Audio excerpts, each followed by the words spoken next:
हर हर महादेव। अब हम लोग आगे तक चलते हैं। आगे की लाइन है, स्वयंभू मनु और सप्तरूपा की ऋषियों की तथा दक्ष कन्याओं की संतानों का वर्णन तथा सती और शिव की महत्ता का प्रतिपादन। ब्रह्मा जी कहते हैं, नारद, तदंतर मैंने सतत मंत्रा आदि सूक्ष्म भूतों को स्वयं ही पंचीकृत करके अर्थात उन पांचों का परस्पर सम्मिश्रण करके उनसे स्थूल आकाश, वायु, अग्नि, जल और पृथ्वी की सृष्टि की, पर्वतों, समुद्रों और वृक्षों आदि को उत्पन्न किया, कला से लेकर युग पर्यंत जो काल विभाग हैं उनकी रचना की। मैंने उत्पत्ति विनाश वाले और भी बहुत से पदार्थों का मैंने निर्माण किया, परंतु इससे मुझे संतोष नहीं हुआ। तब साम्य शिव का ध्यान करके मैंने साधन प्राण पुरुषों की सृष्टि की। अपने दोनों नेत्र से मरीच को, हृदय से भृगु को, सिर से अंगिरा को, ज्ञान वायु से मुनिश्रेष्ठ पुलह को, उदान वायु से पुलसत्य को, समान वायु से वशिष्ठ को, अपान से क्रतु को, दोनों कानों से अत्रि को, प्राणों से दक्ष को, बोध से तुम को, छाया से कर्दम मुनि को तथा संकल्प समस्त साधनों के साधन धर्म को उत्पन्न किया।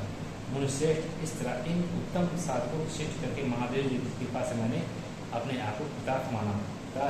तत्पश्चात संकल्प से उत्पन्न हुए धर्म मेरी आज्ञा से मानव रूप धारण करके साधकों की प्रेरणा से साधन में लग गए। इसके बाद मैंने अपने विभिन्न अंगों से देवता, असुर आदि के रूप में असंख्य पुत्रों की सृष्टि करके उन्हें भिन्न भिन्न शरीर प्रदान किए।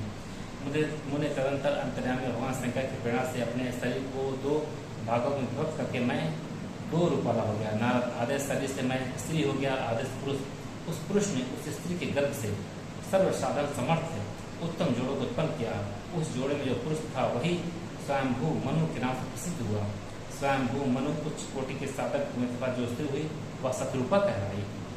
वह योगिनी तपस्विनी निता मनु ने वैवाहिक विधि से अत्यंत सुंदरी सतरूपा का प्राणी ग्रहण किया और उससे वे मैथुन जनित सृष्टि उत्पन्न करने लगे। उन्हें सतरूपा से प्रियव्रत और तानपात नामक 2 पुत्र और 3 कन्या उत्पन्न की।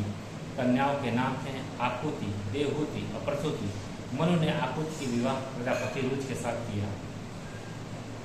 मझली पुत्री देवहूति कदम को ब्याह दी और उत्तानपाद की सबसे छोटी बहन प्रसूति प्रजापति दक्ष को दे दी। उत्तानपाद की सबसे छोटी जो बहन थी प्रसूति प्रजापति दक्ष को दे दी। उनकी संतान परंपराओं से समस्त चराचर जगत व्याप्त है। रुचि से आकुति के गर्भ से यज्ञ अब दक्षिणा नामक स्त्री पुरुष का जोड़ा उत्पन्न हुआ। यज्ञ के दक्षिणा से 12 पुत्र उत्पन्न हुए। मुने कर्दम द्वारा देवहूति के गर्भ से बहुत सी पुत्रियां उत्पन्न हुई। दक्ष के प्रसूति से 24 कन्या आ गई। उनमें से श्रद्धा 13 कन्या विवाह दक्ष ने धर्म के साथ कर दिया। मुनिकर धर्म की उन पत्नियों के नाम सुनो: श्रद्धा, लक्ष्मी, धृति, तुष्टि, पुष्टि, मेधा, क्रिया, बुद्धि, लज्जा, वसु, शांति, सिद्धि और कार्तिक। यह सब 13 हैं। इनसे छोटी जो शेष 11 सुलोचना कन्या थी उनके इस प्रकार हैं: ख्याति, सती, संभूति, स्मृति, प्रीति, क्षमा, सनंती, अनुसुया, ऊर्जा, स्वाहा तथा सोडा। भृगु, शिव, मरीच, अंगिरा, मुनि, पुलसत्य, पुलह, मुनिश्रेष्ठ, क्रतु, अत्रि, वशिष्ठ, अग्नि और पितरों ने क्रमशः इन ख्याति आदि कन्याओं का प्राणी ग्रहण किया। भृग आदि मुनिश्रेष्ठ साधक है। इनके संतानों से चराचर प्राणियों से सारी त्यों भरी हुई है। ये जो नाम मैंने अभी लिया है, अक्सर किन्हीं का नाम आता है कि मैं पूछ रहा था कि आपका गोत्र क्या है, आपका गोत्र क्या है। इन्हीं में से तरह से नाम इन्हीं में से होता है। तो गोत्र कोई कहता है वशिष्ठ है, कोई कहता अंगिरा है, कोई कहता मरीच है, कोई कहता अत्रि है, कोई कहता ऋतु है, कोई कहता पुलह है। ऐसे ही लोग गोत्र अपना बताते हैं। इस प्रकार अंबिकापति महादेव जी की आज्ञा से अपने पूर्व कर्म के अनुसार बहुत प्राणी असंख्य श्रेष्ठ बीजों के रूप में उत्पन्न हुए। तर्क भेद से दक्ष के 60 कन्याएं बताई गई हैं। उनमें से 10 कन्याओं का विवाह उन्होंने धर्म के साथ किया। 27 कन्याएं चंद्रमा को ब्याह दी और विधिपूर्वक 13 कन्याओं के हाथ दक्ष ने कश्यप के हाथ में दे दिए।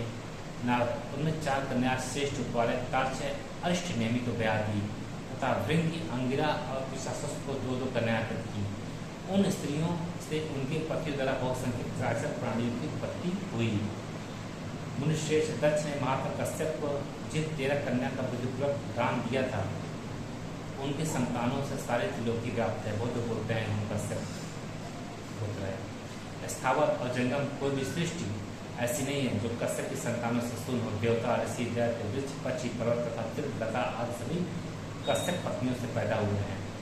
इस प्रकार दक्ष कन्याओं की संतानों से सारा चराचर जगत व्याप्त है। पाताल से लेकर सत्यलोक पर समस्त ब्रह्मांड निश्चय उनकी संतानों से सदा भरा रहता है, कभी खाली नहीं होता। मिलाकर हम सब लोग एक हैं। इस तरह भगवान शंकर की आज्ञा से ब्रह्मा जी ने भली भांति सृष्टि की। पूर्व काल में सर्वव्यापी शंभु ने जिन्हें तपस्या के लिए प्रकट किया था तथा रुद्र शिव के अग्रभाग पर रखकर इनकी सदा रक्षा की है, वे ही सती देवी लौकिक का संपर्क करने के लिए दस से प्रकट हुई थी। उन्होंने भक्तों को उद्धार के लिए अनेक लीलाएं की। इस प्रकार देवी शिवा की सती होकर भगवान शंकर से ब्याही गई, किंतु पिता के यज्ञ में पति का अपमान देखकर उन्होंने अपने शरीर को त्याग दिया और फिर उसे ग्रहण नहीं किया।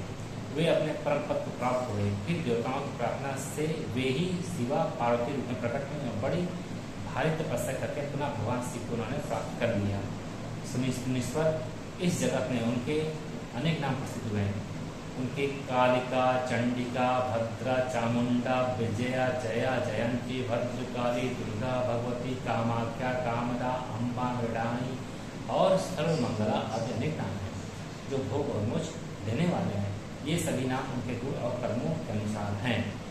मुनिश्रेष्ठ नाथ, इस प्रकार मैंने सृष्टि कर्म का तुमसे वर्णन किया है। ब्रह्मांड का सारा भाग भगवान शिव की आज्ञा से मेरे द्वारा रचा गया है। भगवान शिव को और ब्रह्मा परमात्मा किया गया है। मैं गुण तथा रुद्र ये तीन देवता गुण भेद से उन्हीं के रूप बताए गए हैं। वे मनोरम श्रीलोक में शिवा के साथ स्वच्छंद विहार करते हैं। भगवान शिव स्वतंत्र परमात्मा है, निर्गुण और सगुण भी वे ही हैं। हर हर महादेव, हम सभी एक हैं। शिव शिव हर हर महादेव, हर हर महादेव।